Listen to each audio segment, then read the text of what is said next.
اما بعد فاعوذ باللہ من الشیطان الرجیم بسم اللہ الرحمن الرحیم اللہم اغفر لی واغفر لی ولا تکلنی الی اختیاری اللہم صلی علی سیدنا محمد وعلی آل سیدنا و مولانا محمد وبارک وسلم۔ سورۃ البقرہ کا اگلا رکوع ہم آج ترجمہ اور مختصر تشریح سمجھنے کی کوشش کریں گے۔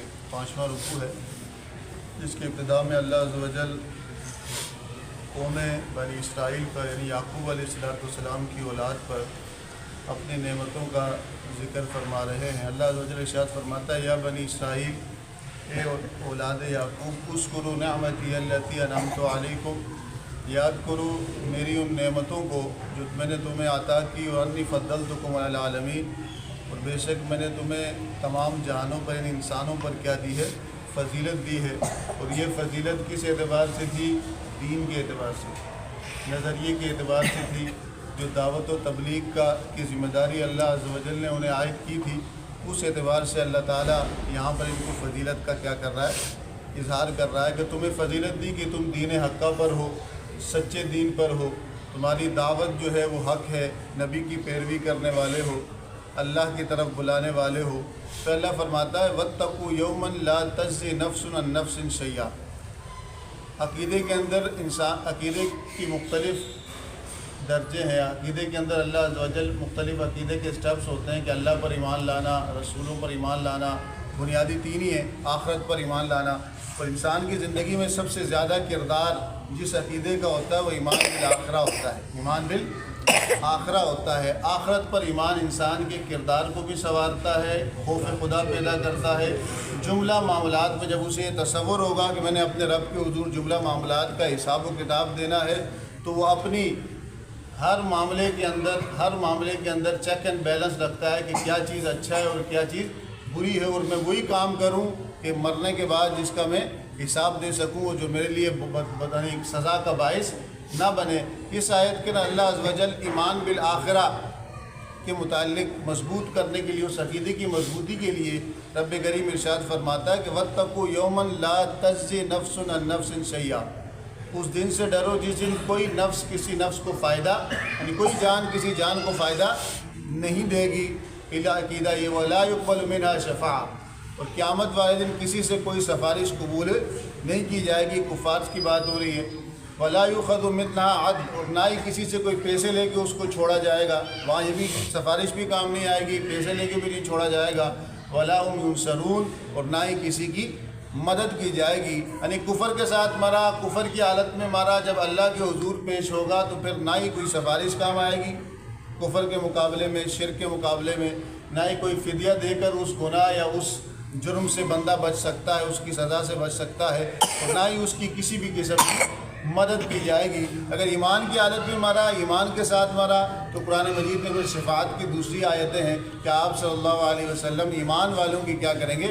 شفاعت کریں گے، اور وہ مختلف درجوں میں حضور کے بعد پھر انبیاء کرام، اولیاء کرام اور صلحاء بھی کریں گے۔ پھر اللہ فرماتا ہے ان پر اپنی نعمتوں کا ذکر کر رہا ہے کہ جب تمہیں فرعون کا لشکر یا فرعون کے لوگ تکلیف دیتے تھے، اللہ فرماتا ہے تمہاری قوم پر ہم تم پر فضل کیا کہ تمہیں فرعون کے ظلم و ستم سے نجات دی۔ وہ تمہیں تکلیفیں دیتا تھا، تمہارے بچوں کو ذبح کر دیتا تھا، عورتوں کو خدمت کے لیے زندہ چھوڑتا تھا، اس میں بھی تمہارے لیے بڑی آزمائش تھی۔ اگلی نعمت کا ذکر کیا جا رہا ہے کہ جب تم فرعون سے بھاگے، قوم بنی اسرائیل بھاگی، جا کے موسیٰ علیہ السلام کے ساتھ دریا کے کنارے کھڑی ہوئی، دریائے فرات تھا یا خلیج سوئس تھی، تو کیا ہوا؟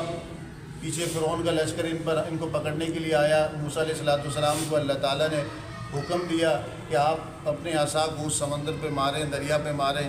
وہ دریا کیا ہو گیا؟ دو حصوں میں الگ ہو گیا، خشکی آ گئی۔ وہ آپ کا جو یہ قوم بنی اسرائیل تھی اس سے گزر کر دوسری طرف خشکی میں پہنچ گئی۔ فرعون کا لشکر جب اس میں آیا ان کے پیچھے، اور اس میں کیا ہو گیا؟ تباہ و برباد ہو گیا۔ اس واقعے کی طرف اشارہ ہے کہ وہ اللہ تعالیٰ کی کتنی بڑی نعمت تھی کہ ظالم کے ظلم سے تمہیں کیا دی؟ نجات دی۔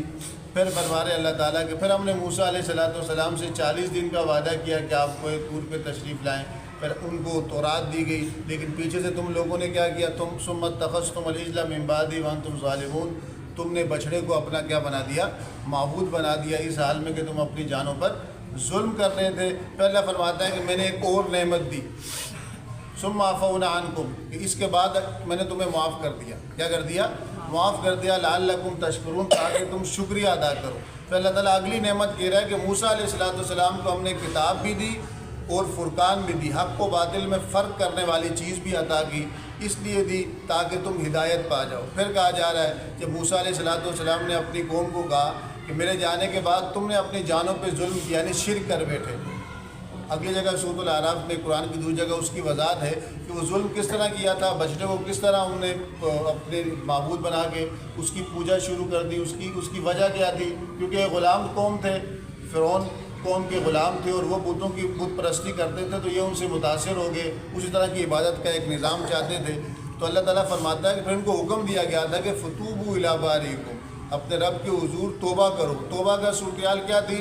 فاقتلوا انفسکم، ترجمہ اس کا کیا ہوگا؟ اپنے آپ کو قتل کرو۔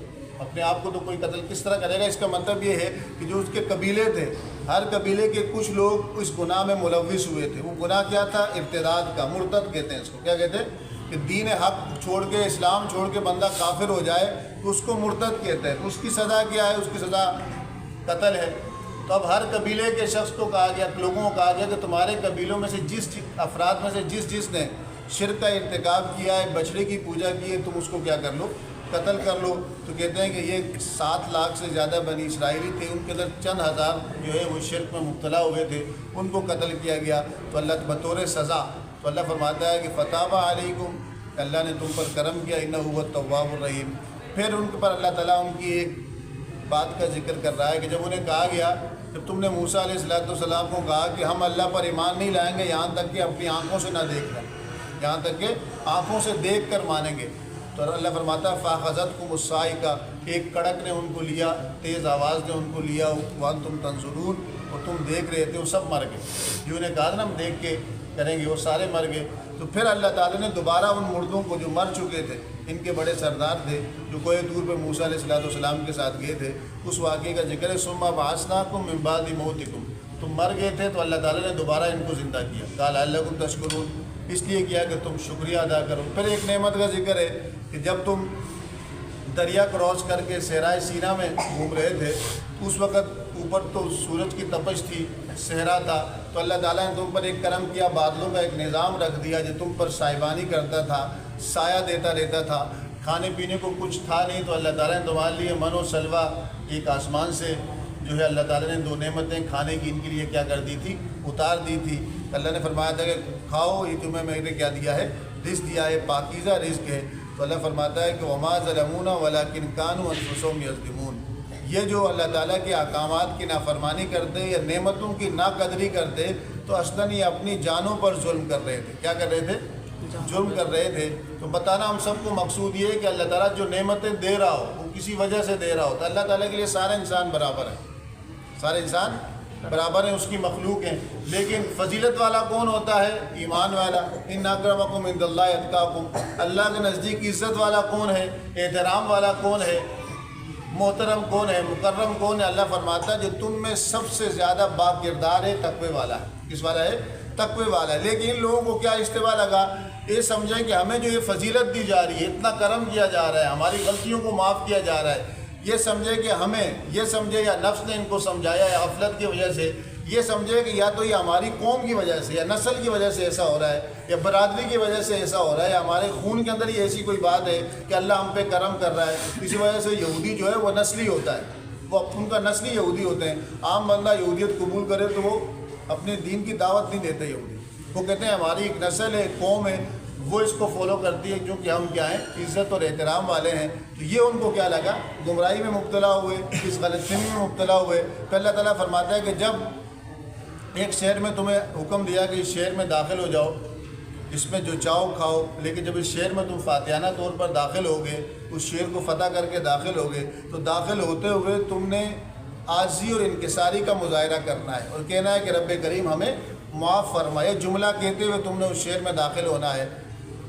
تو اللہ فرماتا ہے کہ میں تمہارے خطاؤں کو بھی معاف کر لوں گا اور سنزید المحسنین، اچھے کام کرنے والوں پہ میں اپنی نعمتوں کو کیا کر دیتا ہوں؟ زیادہ کر دیتا ہوں۔ لیکن اللہ فرماتا ہے کہ تمہاری قوم کے لوگوں میں سے کچھ نے کیا کیا؟ فبدل الذی ظلموا قولا غیر الذی قیل لهم، رب نے کہا تھا کہ جب فاتحانہ طور پر اس علاقے میں داخل ہو تو عاجزی انکساری کا مظاہرہ کرنا، ذکر کرتے ہوئے جانا، استغفار کے کلمات کہتے ہوئے جانا، لیکن تم نے حتتن کہنے کے بجائے کہ اللہ ہمیں معاف کر، یہ کہنے کے بجائے تم نے کوئی اور جملہ بولنا شروع کر دیا، مذاق کرنا شروع کر دیا، اس جملے کا استہزاء شروع کر دیا، تکبر میں مبتلا ہو گئے، تو اللہ فرماتا ہے فَأَنزَلْنَا عَلَى الَّذِينَ ظَلَمُوا رِجْزًا مِّنَ السَّمَاءِ وَمَا كَانُوا يَفْسُقُونَ۔ تو پھر کیا ہوا؟ نتیجہ کیا ہوتا ہے تکبر کا؟ کہ ہم نے ان لوگوں پر جنہوں نے ظلم کیا آسمان سے عذاب نازل کیا۔ کیا کیا؟ عذاب نازل کیا۔ کیوں نازل کیا؟ بِمَا كَانُوا يَفْسُقُونَ، اس وجہ سے کہ وہ نافرمانی کیا کرتے تھے۔ ایک بار نافرمانی نہیں ہوئی، مستقل عادت۔ کانو یفسقون، جب بندہ مستقل گناہ پر کا اصرار کرے تو اس کے دل پر مہر لگ جاتی ہے، وہ اللہ کے عذاب کا مستحق ٹھہراتا ہے، اللہ اس پر عذاب نازل کرتا ہے۔ تو اب اگلے رکوع آتے جائیں گے کہ 15ویں رکوع کی ابتدا تک اللہ عز و جل ان پر اپنی نعمتوں کا اور نعمتوں کی ناشکری اور ناقدری جو کی ہے اس کا، اور پھر اس پر جو انہیں عذاب دیا گیا ہے، جو سزائیں دی گئی ہیں، اس کا اللہ عز و جل تذکرہ کرتا ہے۔ کیوں بتا رہا ہے کہ جو کوئی بھی نعمتوں کی ناقدری کرے گا اس کا انجام ایسا ہی ہوگا، جو کوئی بھی ناشکری کرے گا اس کا انجام ایسا ہی ہوگا۔ تو اللہ عز و جل سے دعا کریں کہ اللہ تعالیٰ ہمیں نعمتوں کی قدر دانے کی توفیق نصیب فرمائے۔ فقہی مسئلے کی طرف آ جائیں۔ فقہی مسئلہ میں نماز کے کل ہم نے شرائط پڑھی تھی، آج ہم نماز کے فرائض کے بارے میں جاننے کی کوشش کرتے ہیں۔ فرائض بھی ضروری ہوتے ہیں لیکن یہ نماز کے اندر ہوتے ہیں۔ کیا ہوتے ہیں؟ نماز کے اندر ہوتے ہیں۔ ان میں سے کوئی ایک بھی چھوٹ جائے کہ اس میں تھوڑی بہت جو اس کی شرط ہے ادا کرنے کی وہ نہ رہے تو نماز ہی نہیں ہوتی۔ تو پہلی شرط نماز کی کیا ہے؟ تکبیر تحریمہ، قیام، قرات، رکوع، سجود، قعدہ، خرف، خروج عن الصلاۃ، یہ 7 نماز کے فرائض ہیں۔ پہلا تکبیر تحریمہ۔ تکبیر تحریمہ اللہ اکبر کہنا زبان سے، یہ ہاتھ اٹھا کے باندھ دیا اللہ اکبر نہیں بولا نماز نہیں ہوگی۔ امام کے پیچھے امام سے پہلے ہی اللہ اکبر کہہ دیا زبان سے اور ہاتھ باندھ دیے، آپ امام نے بعد میں بولا تو آپ کی نماز نہیں ہوگی۔ اللہ اکبر اتنی آواز میں کہنا کہ خود سن لینا، یہ فرض ہے۔ تکبیر تحریمہ اللہ اکبر کہنا، اللہ اکبر کہنا، اکبار یا اکبار کہنا، اس سے تو نماز ہی نہیں ہوتی، تو سخت غلطی ہے۔ بندہ اگر جانتے بوجھتے ہوئے کہے تو کافر ہو جاتا ہے۔ اللہ اکبر سب بولتے ہیں، اللہ اکبر زبان سے کہنا یہ فرض ہے۔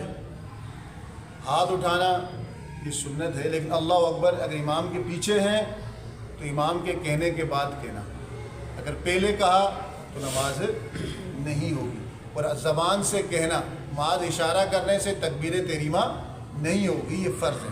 ٹھیک ہے، اسی طرح اب امام رکوع میں چلا گیا، آپ آئے شامل ہوتے ہوئے اللہ اکبر کہتے ہوئے سجدے میں رکوع میں چلے گئے، تکبیر تحریمہ الگ فرض ہے، رکوع میں جانے کی تکبیر اللہ اکبر الگ سے کہنی ہے، تو آپ کا وہ تکبیر تحریمہ بھی نہیں ہوا، ایک فرض چھوٹ گیا۔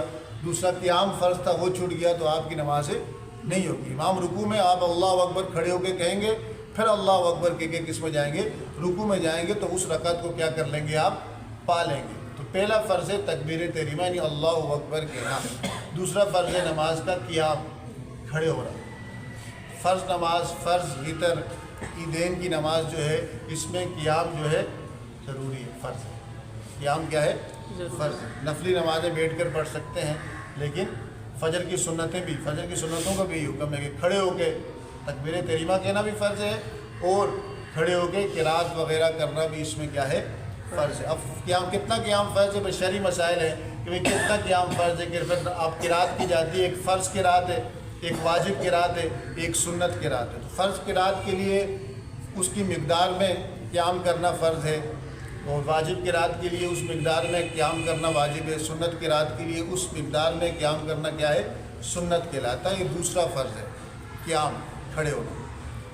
تیسرا، بغیر کسی شرعی عذر کے فرض نماز اگر بیٹھ کے پڑھی تو نماز ہی نہیں ہوگی۔ واجب نماز بغیر کسی شرعی عذر کے بیٹھ کر پڑھی تو نہیں ہوگی۔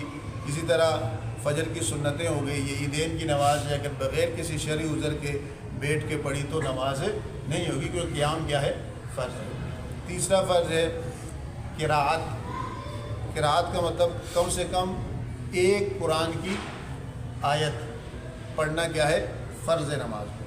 ہر مسلمان پر کم سے کم ایک قرآن کی آیت زبانی یاد کرنا فرض ہے، ایک، اور سورۃ الفاتحہ اور ایک چھوٹی صورت یا چھوٹی 3 آیتیں یا ایک آیتیں جو بڑی آیت جو 3 آیتوں کے برابر ہو، اتنا یاد کرنا واجب ہے۔ اتنا یاد کرنا کیا ہے؟ واجب ہے۔ اور اس کے علاوہ اس سے زائد یاد کرنا پھر کیا ہے؟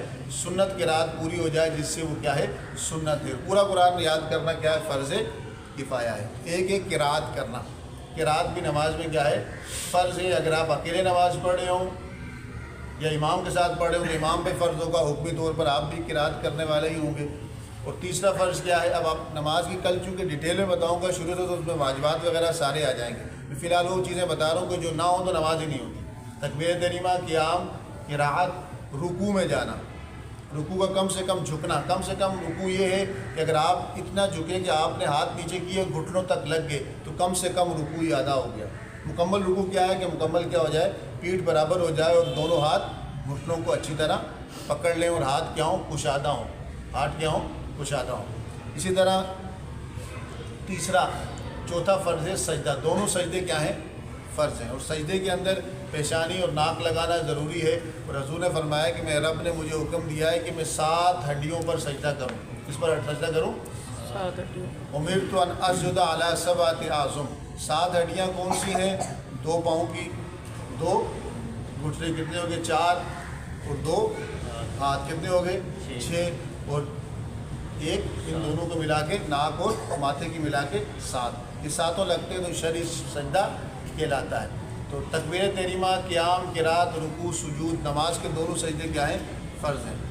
پھر قعدہ اخیرہ، 4 رکعت والی نماز میں چوتھی رکعت میں جب آپ التحیات کے لیے بیٹھتے ہیں، یا 2 رکعت والی نماز میں جب آپ دوسری رکعت میں التحیات کے لیے بیٹھتے ہیں، تو التحیات کی مقدار بیٹھنا فرض ہے۔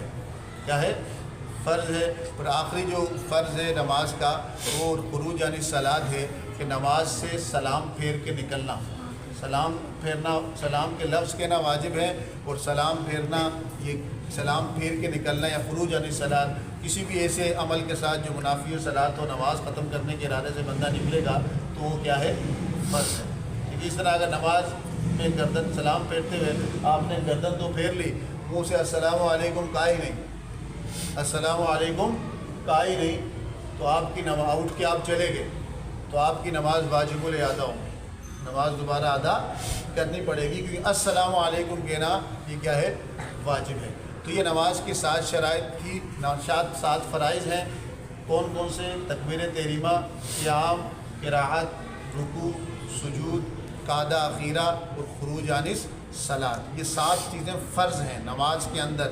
ان میں سے کوئی ایک بھی چھوٹ جائے تو اس کی شرط کے مطابق ادا نہ کی جائے تو نماز نہیں ہوگی۔ پھر اس کے بعد واجبات آتے ہیں، اگر وہ چھوٹ جائیں تو سجدہ صاف کرنے سے اس کی تلافی ہو جاتی ہے۔ سنتیں ہیں، وہ چھوٹ جائیں تو اگر سجدہ صاف نہ بھی کیا تو سنتوں کی چھوڑنے کی وجہ سے نماز سے ہو جاتی ہے، لیکن ثواب میں کیا آتی ہے؟ کمی آتی ہے۔